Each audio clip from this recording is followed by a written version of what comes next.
امام خمینی نے ہمیشہ اپنی ذاتی زندگی کو کیمرے کی چکا چوند سے دور رکھا، اور شاید آپ نے اپنی زندگی کے آخری لمحات تک اپنی تدبیر پر عمل کی، یہاں تک کہ جب تک آپ زندہ رہے آپ کے گھر کے افراد بھی کیمرے کے سامنے آنے اور انٹرویو دینے سے گریز کرتے رہے۔ 1979 میں جب امام ایران واپس تشریف لائے تو آپ نے قم المقدس میں اپنی زندگی کی شروعات کا فیصلہ کیا۔ اس شہر میں جہاں اپنی تعلیم کے دوران اور انقلاب کے پہلے اور بعد میں آپ کی زندگی نے ہزاروں قسم کے نشیب و فراز دیکھے تھے، آپ نے اپنی زندگی کے 45 سال قم میں گزارے تھے۔ 1919 میں آپ نے ایک عام طالب علم کی طرح اس شہر کی طرف سفر کیا اور پھر یہیں سکونت اختیار کی، یہیں آپ نے اعلیٰ تعلیم حاصل کی، یہاں تک کہ 1964 میں شاہ ایران محمد رضا شاہ پہلوی کی مخالفت کی وجہ سے آپ کو جلا وطن کر دیا گیا، لیکن آپ 14 سال کی جلا وطنی کی زندگی گزارنے کے بعد بھی ایک بار پھر ایران واپس آ گئے اور اپنے داماد آقا اشراقی کے یہاں سکونت اختیار کی۔ آپ کی صحت خراب ہونے کی وجہ سے آپ کو 1980 میں تہران کے دل کے بڑے اسپتال میں داخل کر دیا گیا، اور ڈاکٹر نے آپ سے صاف صاف کہہ دیا کہ آپ قم کو ہمیشہ ہمیشہ کے لیے خیر آباد کہہ دیں، کیونکہ قم کی گرم اور خشک آب و ہوا آپ کی صحت کے لیے زیادہ نقصان دہ ہے، اور آپ تہران کے شمالی حصے میں سکونت اختیار کریں۔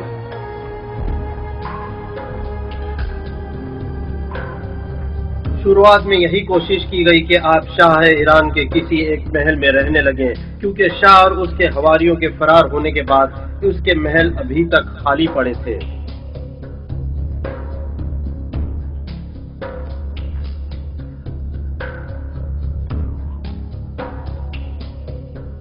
شاہ کے محل اور اس میں پائے جانے والے جاہ و جلالی کے ساز و سامان انسانی سوچ کے باہر تھے۔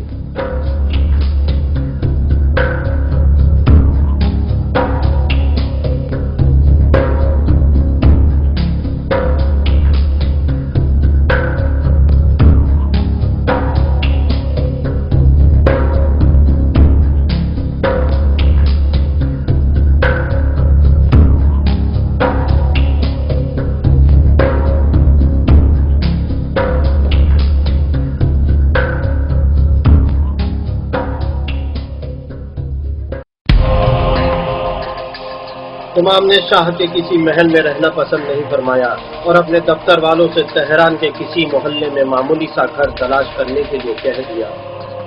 اس درمیان آپ دربند اسٹریٹ کے ایک اپارٹمنٹ میں تقریباً 2 مہینے تک رہتے رہے تاکہ جیسا گھر کی آپ کو تلاش تھی وہ مل جائے۔ کیونکہ مرحوم آقا احمد خمینی کے پہلے ہی سے امام جمارانی کے ساتھ تعلقات تھے، اور امام جمارانی جو حاج احمد آغا کے دوست بھی تھے، تجویز پیش کی کہ ہمارا جماران والا گھر حاضر ہے اور میرا اپنا گھر بھی امام کے اختیار میں ہے، لیکن اس وقت تک طے نہیں تھا کہ امام کب تک تہران میں قیام کریں گے۔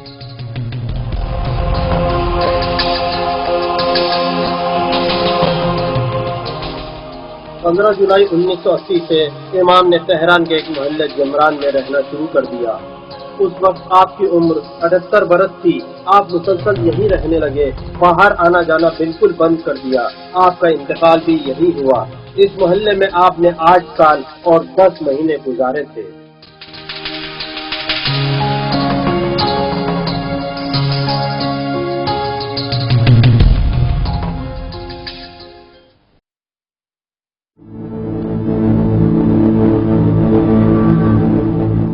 امام کے پاس اتنی بھی رقم نہیں تھی کہ آپ اپنے لیے کوئی مکان خریدتے، اس لیے آپ نے کرائے کے مکان پر ہی اکتفا کیا اور یہیں اپنی زوجہ خدیجہ خانم کے ساتھ رہنے لگے۔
امام نے اپنا زیادہ تر وقت اسی کمرے میں گزارا تھا.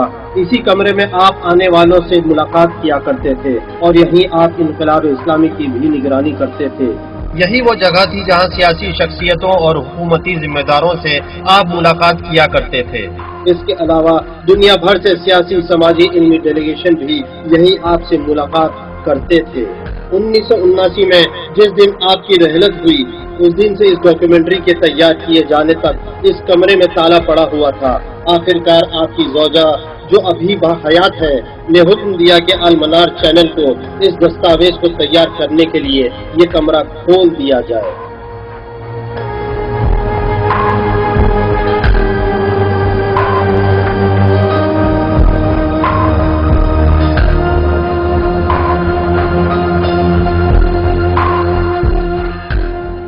اسی گھر کو لگ کر جماران کا حسینیہ موجود ہے.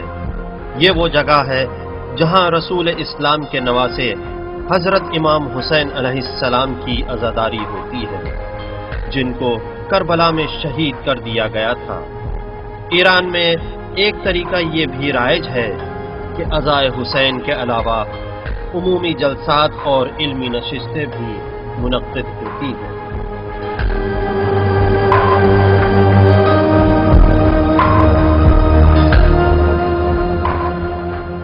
یہ چھوٹا سا پل اس گھر میں امام کی آمد کے بعد بنایا گیا تھا، جو ان کے گھر کو حسینیہ جمران سے جوڑتا تھا، اور اسی پل کو وہ حسینیہ آنے جانے کے لیے استعمال کرتے تھے.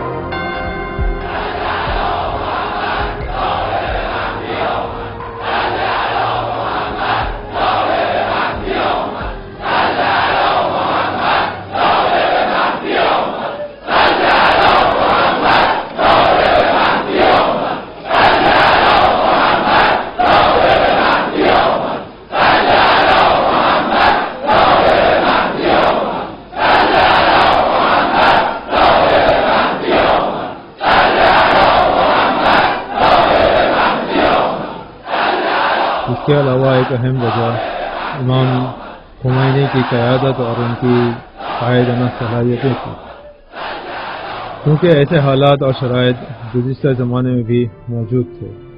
ایران جیسے دوسرے ملکوں میں اس سے پہلے ایسے حالات پیدا ہو چکے تھے، لیکن ان کے پاس امام خمینی جیسا رہبر نہیں تھا. امام کی رہبری لوگوں کی اسلام طلبی اور اسلام پسندی تھی، اور شاہ کی حکومت کی اسرائیل اور امریکہ کے ساتھ میں وابستگی تھی. یہ تین وجہ اسلامی انقلاب کے اہم اسباب اور ستون تھے.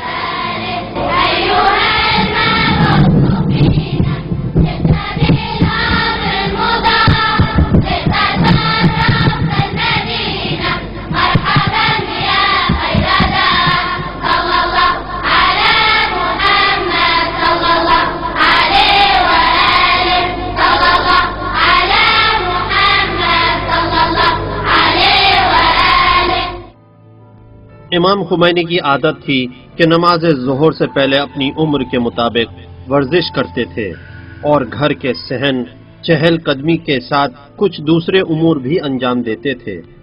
اپنا چھوٹا ریڈیو بھی ساتھ رکھتے تھے جس سے مجلس کی کارروائی اور رپورٹ سنتے تھے. شاید آپ کو یقین نہ آئے کہ امام کا نظم ایک مثال تھی.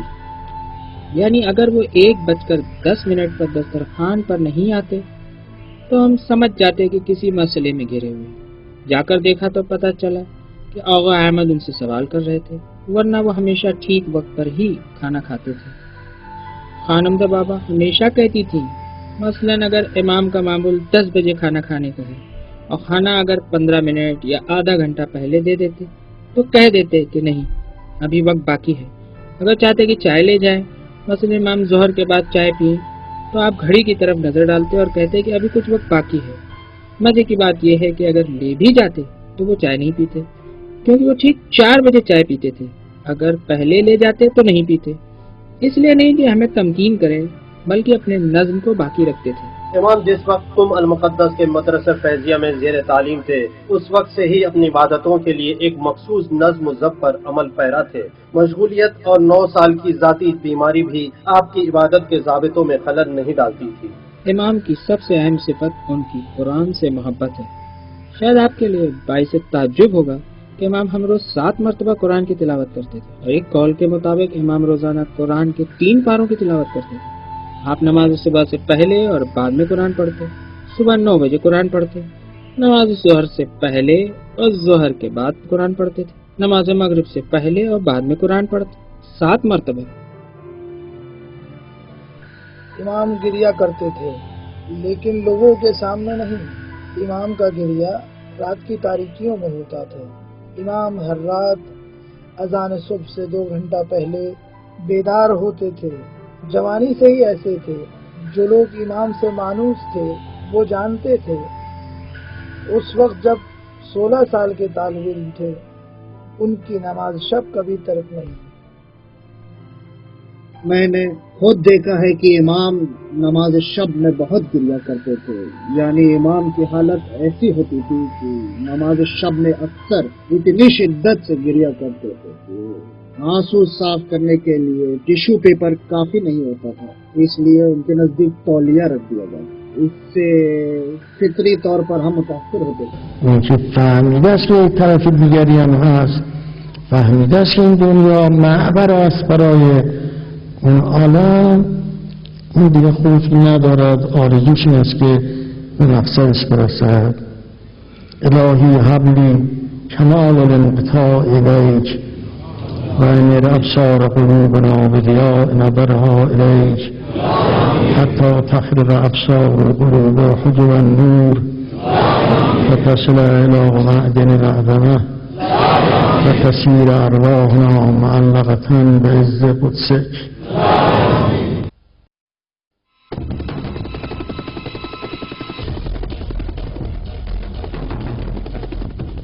ایران عراق جنگ کے دوران ایرانی انٹیلیجنس بیورو کو اطلاع ملی کہ عراق کا ارادہ ہے کہ جامران اور امام کے گھر پر بمباری کر دی جائے۔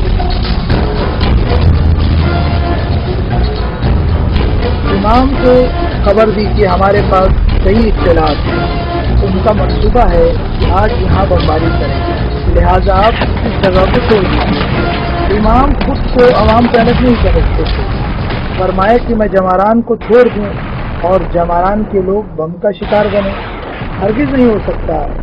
امام کے لیے ایک کمرہ تیار کیا گیا تاکہ بم سے بچایا جائے۔ امام اپنی زندگی کے آخری لمحے تک اس کمرے میں داخل نہیں ہوئے۔ جب اس جگہ کو چھوڑنے کی تجویز رکھی گئی تو آپ نے صاف طور پر کہہ دیا کہ میں یہاں سے نہیں جاؤں گا، میں بھی جماران کے لوگوں کی طرح ہوں اور میں اپنے فوجی بھائیوں کی طرح ہوں، اگر میرے لیے کوئی خطرہ ہے تو ان کے لیے بھی ہے۔ اس وقت پر جیسے کہ مجھے بخوبی یاد ہے، جب ہم نے امام کو مشورہ دیا، امام کوئی غزل لکھ رہے تھے، ہاتھ میں چھوٹا سا کاغذ تھا جس پر غزل کے اشعار لکھ رہے تھے، جس کا مضمون کچھ یوں تھا کہ ہمیں اس دنیا سے جانا ہے اور اس میں کوئی بات نہیں اور امام پر کوئی اثر نہیں ہے۔ امام خمینی کے عرفان کو ان کے فارسی میں لکھے ہوئے اشعار میں تلاش کیا جا سکتا ہے۔ ان کے اشعار کا ایک دیوان بھی ہے جس میں ان کے تمام اشعار جمع کیے گئے ہیں۔ ان کی شاعری کی خصوصیت یہ ہے کہ ان کے تمام اشعار عرفانی ہیں، لیکن لوگوں نے امام کو ایک عارف شاعر کے عنوان سے نہیں پہچانا ہے۔ امام ایک عرفانی شاعر کے بجائے انقلابی شخصیت کے عنوان سے معروف ہیں۔ امام اس عنوان سے معروف ہیں کہ انہوں نے 2500 سالہ شہنشاہی حکومت کو اکھاڑ پھینک دیا۔ وہ انقلابی اسلامی کے رہبر و قائد کی حیثیت سے جانے جاتے ہیں۔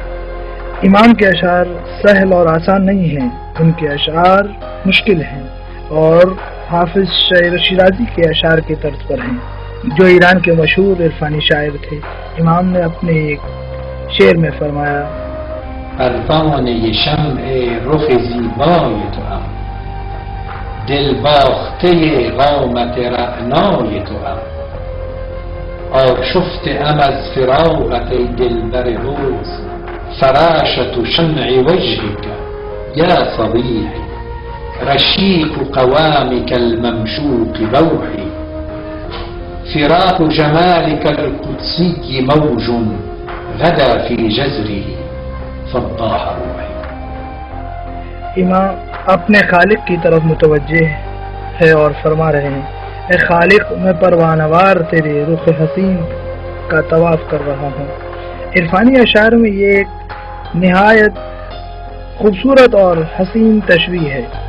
یہ ایک بہت عمدہ تمثیل ہے، کیونکہ پروانے کی ہمیشہ یہ کوشش رہتی ہے کہ شمع یعنی نور کے مرکز کے ارد گرد گھومتا رہے اور اس قدر چکر لگاتا ہے کہ اس کے پر جل جاتے ہیں، اور یہ فنا فی اللہ اور عشق خدا میں خلوص.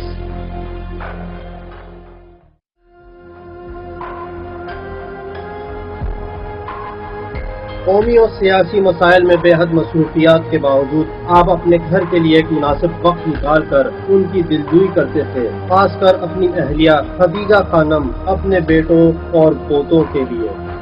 روزانہ درس ختم ہونے کے بعد تقریباً 20 منٹ کے لیے اذان ظہر تک ہمارے بچوں کے ساتھ کھیلتے تھے. بچے جو کھیل کھیلتے تھے امام ان کے ساتھ وہی کھیل کھیلتے تھے، ہر کھیل کھیلتے تھے.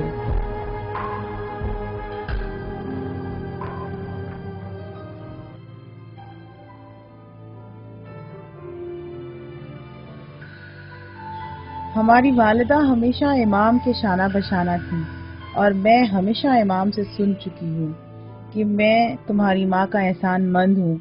میں نے ہمیشہ امام کو یہ کہتے ہوئے سنا ہے کہ میں تمہاری ماں کا احسان مند ہوں، اور ہمیشہ ہماری والدہ کے بارے میں ہم لوگوں کو نصیحتیں کرتے رہتے تھے. یہاں تک کہ جب ہم گھر پہنچنے کے بعد پہلے امام کی خدمت میں جاتے تھے، امام فرماتے والدہ کیسی ہیں، یعنی مطلب یہ ہوتا تھا کہ پہلے تم اپنی والدہ سے جا کر ملاقات کرو. اور ہم لوگوں سے کہتے تھے کہ تم لوگ والدہ سے ملاقات کے بعد اگر میرے پاس ملنے نہیں آؤ گے مجھے برا نہیں لگے گا، لیکن اپنی والدہ سے ضرور ملاقات کیا کرو. البتہ ایسا نہیں ہے کہ دونوں کافی دور رہتے تھے، بلکہ الگ الگ کمروں میں رہتے تھے. حقیقت میں یہ بات میں کہہ رہی ہوں کہ آپ نے کبھی بھی مرد اور عورت میں کوئی فرق نہیں کیا. میں خود ان کی بیٹی ہوں، بڑے بھائی مجھ سے 10 سال بڑے ہیں، لیکن کبھی بھی یہ دیکھنے میں نہیں آیا کہ امام نے ہم دونوں کے درمیان کسی طرح کا کوئی فرق رکھا ہو یا ان کی وجہ سے مجھے ڈانٹا ہو. کبھی بھی اس طرح کی کوئی چیز دیکھنے میں نہیں آئی.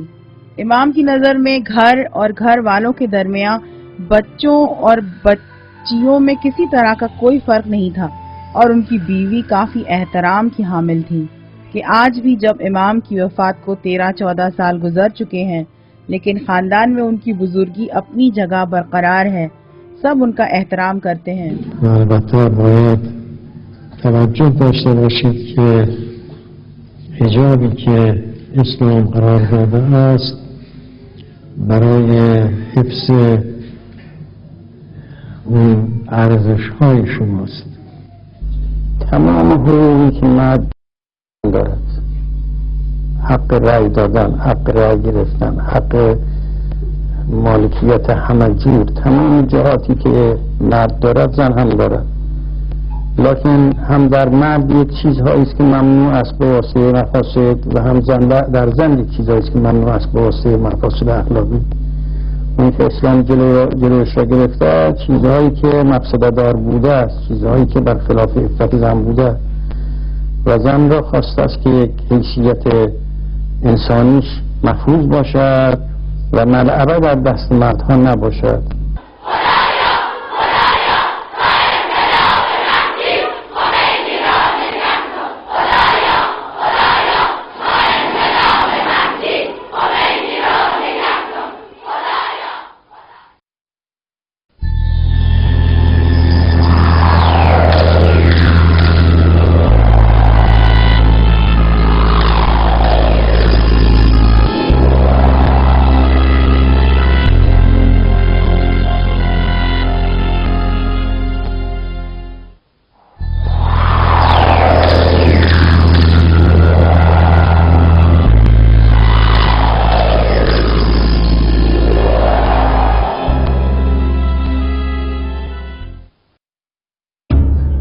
امام خمینی کی طرف سے قرارداد کو قبول کرنے کے 1 سال بعد ساری دنیا کے ٹی وی چینلز نے امام کی طرف سے سوویت یونین کے لیے روانہ شدہ ایک اعلیٰ سطحی وفد کے متعلق خبریں نشر کرنا شروع کر دی۔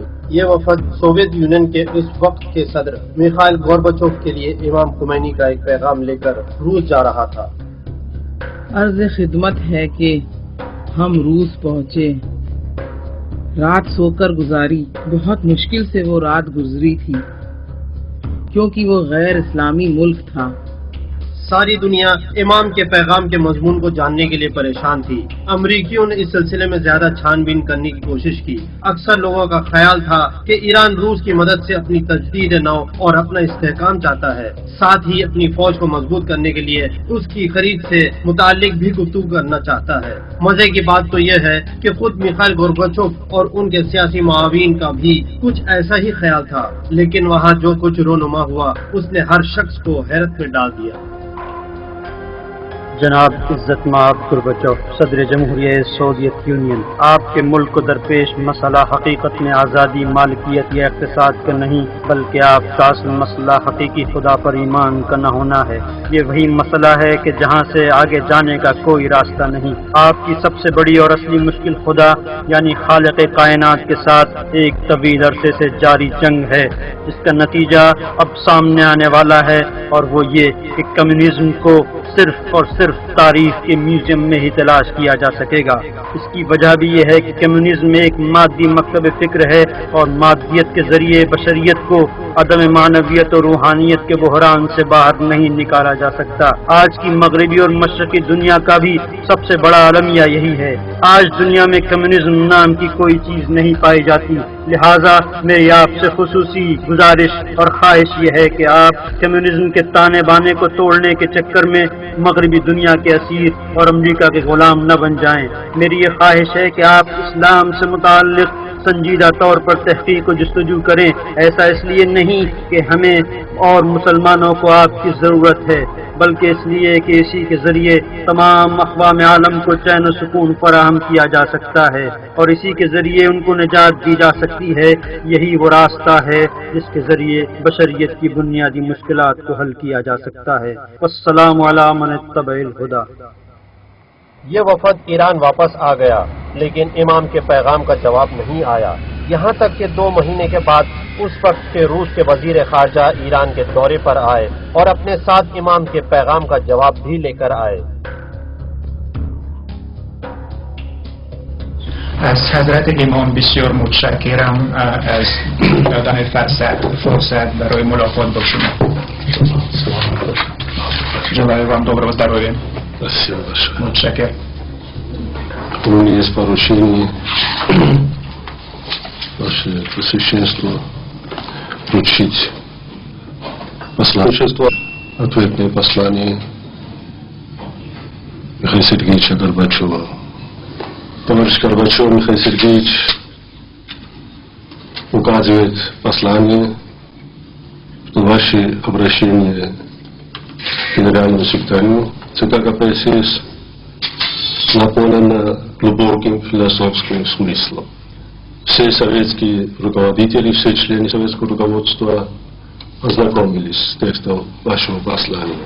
Безусловно, со многими фундаментальными положениями мы согласны, а некоторым можно и спорить. امام خمینی نے روس کے وزیر خارجہ کی بات کو کاٹتے ہوئے فرمایا کہ ولی ایشون بگیم که من میخواستم که جلوی شما یه فضای بزرگتر باز کنم. Спасибо за это послание. Передайте ему, что я бы хотел поговорить с ним в более общем плане. Но тем не менее, на то свое послание я ответ не получил.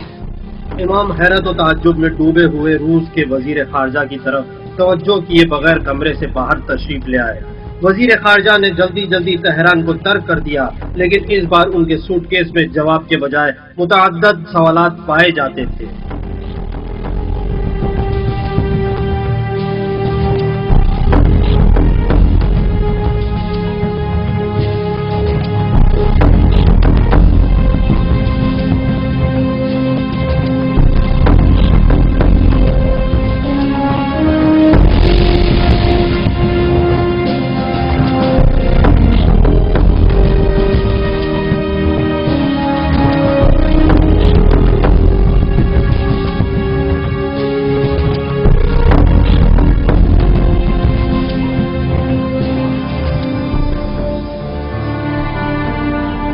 امام کے گورباچوف کے نام خط نے روس کی فکری طبقے پر اپنا بہت گہرا اثر چھوڑا، جس کے نتیجے میں روس کے مختلف مکاتب فکر کے درمیان ایک وسیع، عمیق اور فلسفی تبادلہ خیال اور گفتگو کا ایک طویل سلسلہ شروع ہو گیا۔ لیکن ابھی کچھ ہفتے بھی نہیں گزرے تھے، ایک برطانیہ کے قلمکار سلمان رشدی نے مسلمان کے عقائد پر براہ راست حملہ اور رسول کی اہانت پر مشتمل اپنی کتاب تحریر کر کے ساری دنیا کے سنجیدہ اور فکری طبقے کے افراد کو حیرت و تعجب میں غرق کر دیا۔ اس نے اپنی کتاب کا نام بھی شیطانی آیات رکھا تھا۔ امام جب کہیں دیکھتے کہ اصل اسلام اور اصل نبوت کو کوئی خطرہ پیش ہوتا تو ذرا بھی رعایت کے قائل نہ تھے، چاہے شاہ کی سلطنت کے خلاف ہو یا دنیا کے خلاف۔ جب امام کی خدمت میں کتاب کو لایا اور آپ نے پیغمبر کی شان میں گستاخی کو دیکھا تو آپ فوراً سمجھ گئے یہ ایک نئے آنے والے طوفان کا پیش خیمہ ہے، لہذا آپ نے فوراً ایک محکم فتویٰ صادر کیا۔ اس قسم کے موقع پر امام ذرا بھی سوچتے نہیں تھے کہ بعد کی کتنی مشکلات کا سامنا کرنا پڑے گا۔ تنهایی بدون اینکه وحشت بکند خدا نخواست بیاد اینجا و به خدا جسارت بکنه، این به جنگ مسلمین بر نخواسته. اگر به خدا صبر کند، به رسول خدا صبر کند، این به جنگ مسلمین بر نخواسته. انا للہ و انا الیہ راجعون۔ میں تمام غیور مسلمانوں کو مخاطب کرتے ہوئے کہہ رہا ہوں کہ شیطانی آیات نامی کتاب کو تحریر کرنے والا، اس کو فراہم کرنے والا، اس کی نشر و اشاعت کرنے والا رسول اور اسلام کا دشمن ہے۔ ساتھ ہی اس کتاب کے مضمون سے آگاہ ہونے کے باوجود بھی جن لوگوں نے اس کتاب کو شائع کیا وہ واجب القتل ہیں۔ تمام مسلمانوں کے لیے یہ میرا حکم ہے کہ جہاں کہیں بھی ان لوگوں کو پائیں، ان کے واجب القتل ہونے پر عمل کرتے ہوئے انہیں کیفر کردار تک پہنچائیں، تاکہ آئندہ کوئی مسلمانوں کے خلاف اس قسم کے اقدامات کی جرأت نہ کر سکے۔ اگر اس سلسلے میں کوئی قتل کر دیا جائے تو انشاءاللہ شہید شمار کیا جائے گا۔ والسلام علیکم ورحمۃ اللہ۔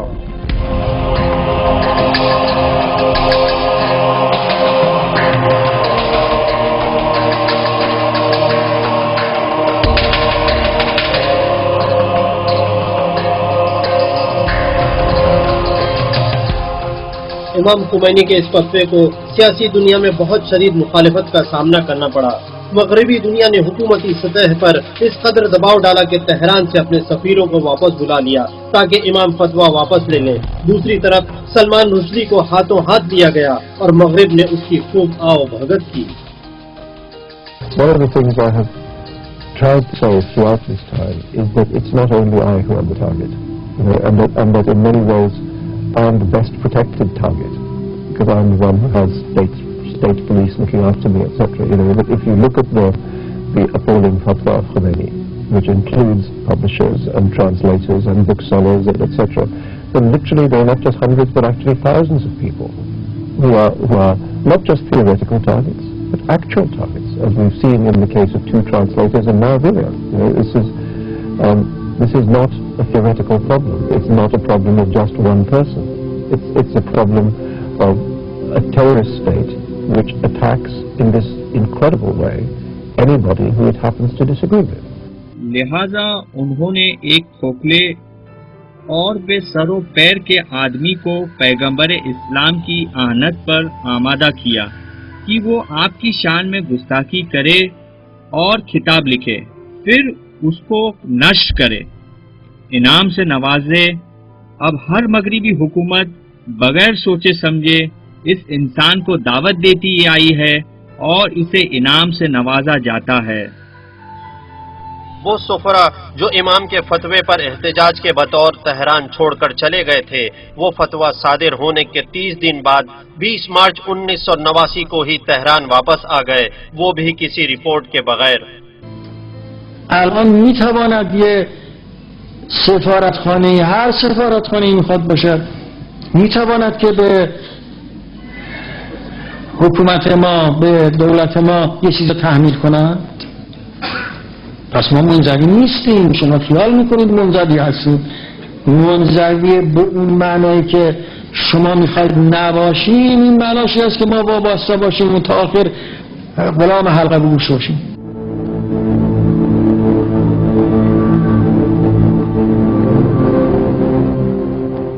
1989 کے آغاز میں دنیا کے سارے radio station, T V channel, اخبارات اور رسالے صرف ایک ہی موضوع پر گفتگو کر رہے تھے، اور وہ یہ کہ امام کے بعد آپ کا جانشین کون ہوگا. اور یہ وہ زمانہ تھا جب اس وقت کے رہبر کے قائم مقام جناب منتظری کئی بار اپنا استعفیٰ پیش کر چکے تھے. جناب منتظری پہلے دن سے ہی رہبریت کے لیے ایک امیدوار نہیں تھے. خود انہوں نے اظہار کیا تھا کہ ضروری نہیں کہ مجلس خبرگاں مجھے انتخاب کرے. مجلس خبرگاں کو ایک خط لکھا اور 3-4 نکات کی طرف اشارہ کیا تھا. مجلس خبرگان رہبریت کے سلسلے کی پہلی خبرگان، نہ کہ قانونی اساسی کی خبرگان. ان کا نظریہ یہ تھا کہ ذمہ داری کی تعین ہونی چاہیے، اور جب یہ ہو گیا تو کہا گیا کہ اس مسئلے کو پوشیدہ رکھا جائے، کسے بتائے نہیں. شاید یہ قانون نہیں تھا، کیونکہ قانون میں رہبری کے جانشین کے لیے کوئی خانہ ہی نہیں تھا، قانون اساسی میں بھی نہیں تھا. 1983 میں مجلس خبرگان نے جناب منتظری کو امام کے جانشین کے عنوان سے منتخب کر لیا. لیکن 1986 میں تحریک آزادی کے سربراہ مہدی ہاشمی کی گرفتاری کی وجہ سے اختلافات رونما ہو گئے. مہدی ہاشمی پر بہت سے الزام لگے، جیسے قتل، اغوا اور غیر قانونی سرگرمیوں میں عمل دخل، اور ان میں بہت کچھ پوشیدہ رہ گیا جو میڈیا میں نہیں آ سکا، جس میں مہدی ہاشمی کا پڑوسی ملکوں میں مختلف سرگرمیوں میں بڑھ چڑھ کر حصہ لینا، جس کا ایران کو بہت بڑا حساب چکانا پڑا. ایران میں مہدی ہاشمی کی سرگرمیوں سے پردہ اٹھنے کے بعد جو چیز دوسرے ملکوں کے ہاتھ لگی وہ کچھ اور ہی تھی جو بعد میں سامنے آئی.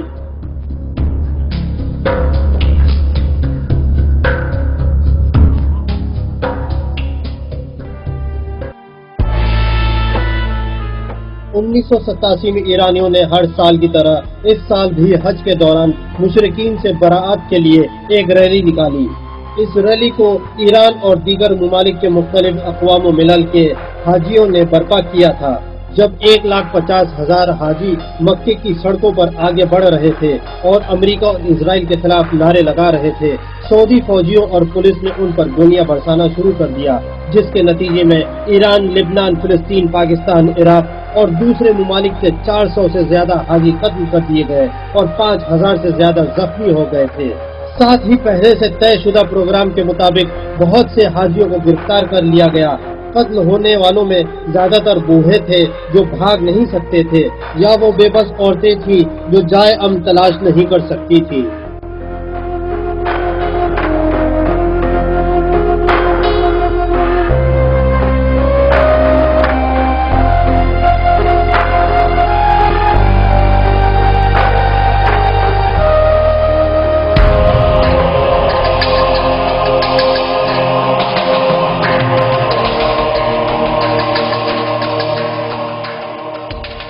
جناب منتظری کا فقہی اور انقلابی سابقہ اچھا تھا.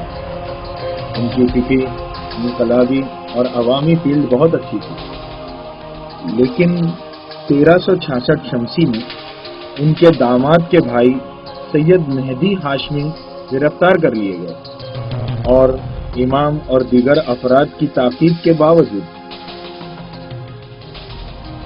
مہدی ہاشمی کو جناب منتظری اپنے دفتر سے الگ کرنے میں ناکام رہے.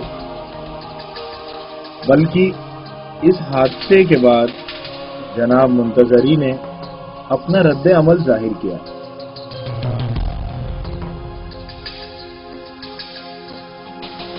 اپنے درس کو بند کر دیا اور ملاقات کرنا بند کر دیا.